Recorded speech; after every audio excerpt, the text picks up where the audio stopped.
सोच रहे हैं प्रभु, आप कहते हो कि वनवासी को आप प्राप्त होते हैं और आप मुझे नहीं प्राप्त हुए, दशरथ जी के पुत्र बन करके आए। ठीक है प्रभु, मेरे अंदर कोई कमी रही होगी, लेकिन हे दीनानाथ, ये असुर लोग हमें यज्ञ नहीं करने दे रहे। ये मन में विश्वामित्र जी सोच रहे हैं, ये असुर लोग मुझे यज्ञ नहीं करने दे रहे हैं। और हे प्रभु, यदि इन दैत्यों से, इन दुष्टों से यदि आप मेरा घर बसा देंगे, संतों का घर बसता है कब? जब धर्म होता है।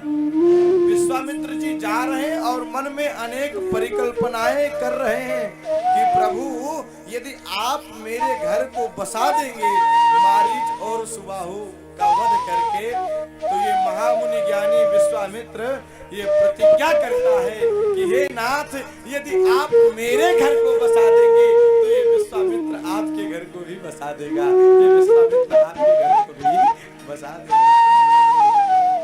सारी बातें सोच करके श्री विश्वामित्र जी अयोध्या पहुंच गए। मांगन गए सो मरि गए, मरे सो मांगन जाए, उनसे पहले वो मरे जी, मुख निकसत नाम। भगवान को मांगने के लिए गए और महाराज, मुनिया गमन सुना जब राजा, मिलन गया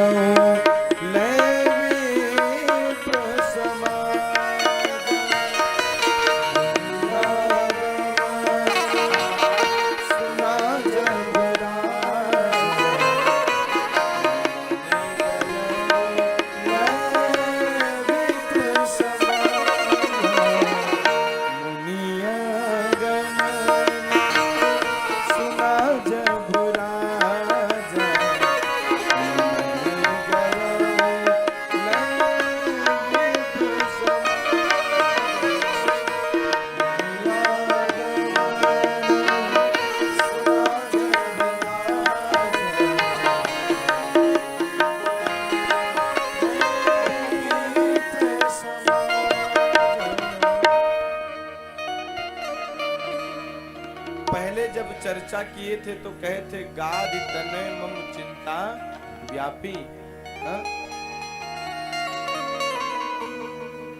गादि तनय, विश्वामित्र जी के हृदय में चिंता हुई। और फिर याज्ञवल्क्य जी कहते हैं ये कौन है? तो लिखा विश्वामित्र महामुनि ज्ञानी। ये कौन है? तो लिखा विश्वामित्र महामुनि ज्ञानी। अभी तक तो ये विश्वामित्र महामुनि ज्ञानी थे, लेकिन महाराज जैसे ही अयोध्या पहुंच गए तो महाराज ये महामुनि विश्वामित्र नहीं आए। कहते हैं तब मुनिवर मन कीन विचारा। तो महाराज कौन विचार कर रहा है? मुनिवर। अब ये मुनि बन गए। क्यों? क्योंकि मानो परमात्मा बताना चाहते हैं कि यदि मुझे प्राप्त करना चाहते हो तो ज्ञानी बन करके आओगे तो मैं नहीं मिलूंगा, अभिमानी बन करके आओगे तो मैं नहीं मिलूंगा। यदि मुझे प्राप्त करना है तो सारे अहंकार का त्याग करके आओ, सारे पदों को छोड़ करके आओ। ऐसे आओगे तो मुझे आप स्वीकार, मुझे आप प्राप्त हो जाओगे। तो पहले नाम लिया था विश्वामित्र महामुनि ज्ञानी, लेकिन जब आए हैं तो विश्वामित्र महामुनि नहीं है, केवल मुनि है। मुनि आगमन सुना जब राजा। चक्रवर्ती धर्म सम्राट दशरथ जी को जब पता चला कि विश्वामित्र जी आए हैं तो महाराज ब्राह्मणों को लेकर के दौड़ पड़े। क्यों?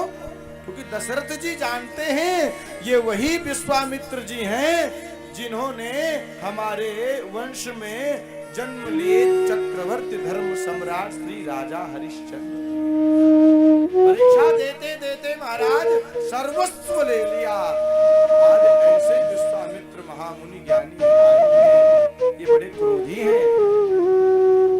तो महाराज सुनते ही दौड़ पड़े। आचार्य ब्राह्मणों को, बटकों को लिया और ले जाकर के मंत्रोच्चार प्यार के साथ स्वागत किया। एक भाव तो ये है, और दूसरा पक्ष यह है कि यदि कोई संत, यदि कोई महात्मा आवे तो ये नहीं कि हमें पता है, सूचना है, फिर भी हम पैर के ऊपर पैर रख करके बैठे।